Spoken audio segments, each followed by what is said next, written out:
Soft cheesecake series. It's really perfect for friends who can't finish large portions. The method is incredibly simple. Today I'm sharing this matcha flavor. It's the one with the best feedback. 200 grams of cream cheese. It needs to be taken out of the fridge in advance. Let it soften at room temperature.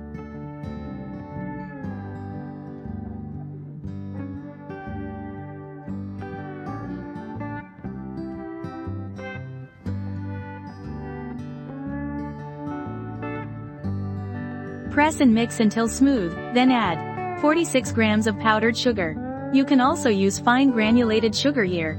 Just note that it will take a bit longer to mix until combined. Be sure to mix until the fine granulated sugar is completely dissolved. 8 grams of cake flour. Actually, you can add this together with the powdered sugar. I suddenly remembered I didn't add it, so I hurriedly added it in. It's a bit awkward. This cake basically only requires you to mix it the whole time. Just mix it. I always say that the cakes I share with you are too difficult, so I thought I should also share some simple little cakes. For example, this soft cheesecake today can be made in many flavors. When it comes to cheese itself, it's delicious no matter how you make it. Those who like it will love it.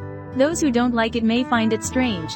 90 grams of heavy cream. Heat it in the microwave briefly to dissolve the matcha powder. The amount of matcha powder is 8 grams.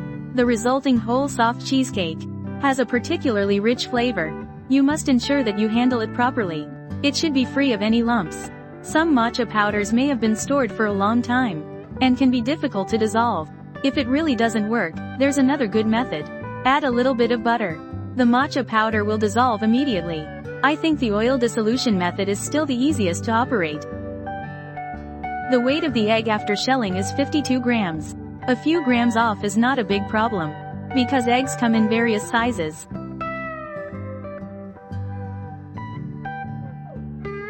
There's another scenario. After mixing well, the cheesecake batter is ready.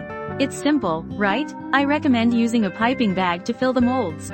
This way, it won't spill everywhere.